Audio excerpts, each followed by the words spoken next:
विश्वासघात राजा रानी की कहानी। सालों पहले लखनपुर नाम के राज्य में भीमा नाम के राजा का शासन हुआ करता था।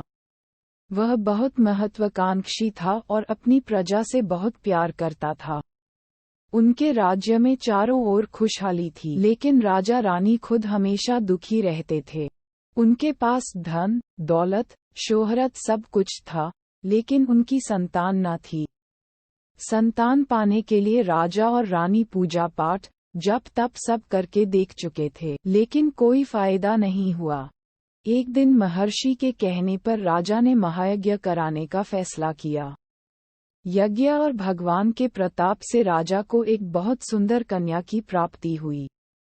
राजा रानी के साथ पूरी प्रजा खुशी से झूमने लगी। राज्य में चारों तरफ खुशी का माहौल छा गया। राजा ने सारे नगर वासियों को पिता बनने की खुशी में भोज पर आमंत्रित किया। धीरे धीरे समय बीतने लगा। राजकुमारी बड़ी होने लगी। वह काफी सुंदर और गुणवान थी। राजा रानी उसे देखकर ही खुश रहने लगे, लेकिन एक दिन उनकी खुशी को मानो जैसे नजर लग गई। राजकुमारी बीमार पड़ गई।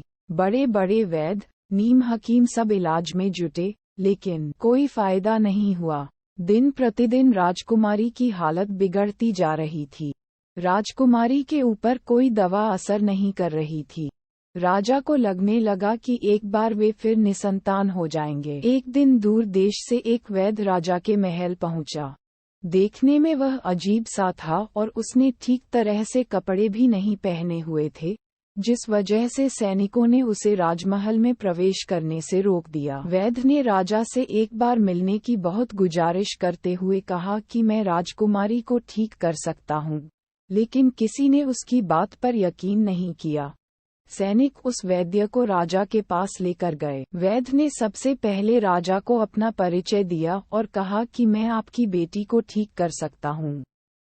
राजा उसकी बात सुनकर प्रसन्न हुआ, लेकिन उसका रहन सहन देखकर राजा ने भी उस पर यकीन नहीं किया। उधर राजकुमारी की तबीयत दिन प्रतिदिन खराब होती जा रही थी। इसलिए राजा किसी वैद्य पर यकीन नहीं कर पा रहे थे, लेकिन उस वैद्य का आत्मविश्वास देखकर राजा ने उसे एक मौका देने का फैसला किया। राजा ने वैद्य को बोला कि अगर राजकुमारी ठीक नहीं हुई तो अंजाम भुगतने के लिए तैयार रहना। इस पर वैद्य ने बोला ठीक है, लेकिन अगर राजकुमारी ठीक हो गई तो मुझे क्या मिलेगा? राजा ने कहा जो मांगोगे मिलेगा। वैद्य राजी हो गया। राजा खुद उस वैद्य को लेकर राजकुमारी के पास गया। राजकुमारी बिस्तर पर बेजान सी लेटी हुई थी। ऐसा लग रहा था जैसे किसी ने उसका सारा नूर निकाल लिया हो। चेहरा दर्द में डूबा पीला पड़ गया था। वैद्य राजकुमारी के करीब पहुंचा और नब्ज टटोलने लगा।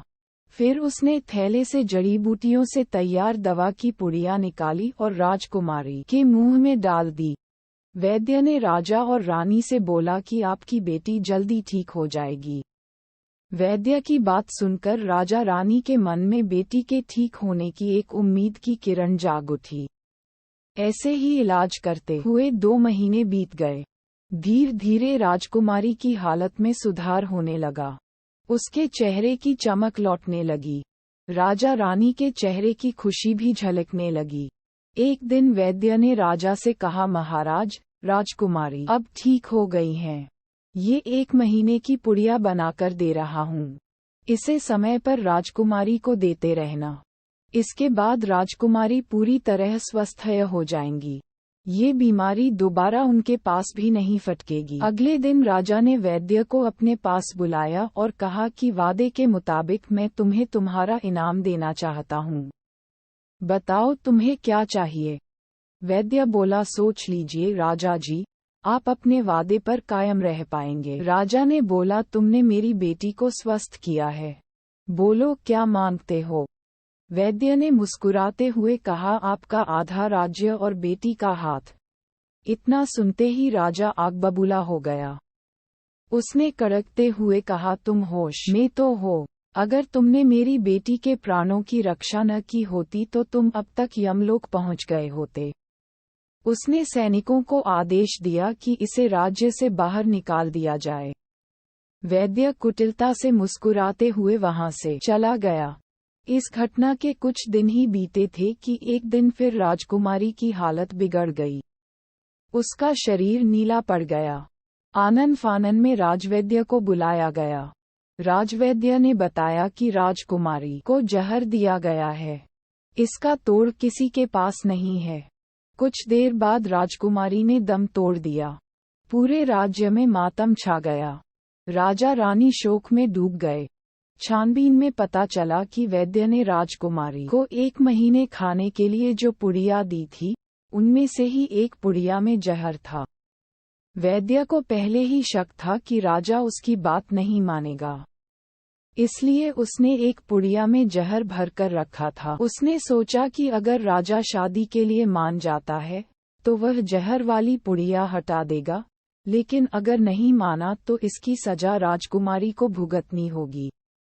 वैद्य की चाल कामयाब हो गई। कहानी से सीख, अगर किसी से कोई वादा किया है तो उसे पूरा जरूर करना चाहिए। Thank you for watching. Please like, subscribe, bell icon press करें।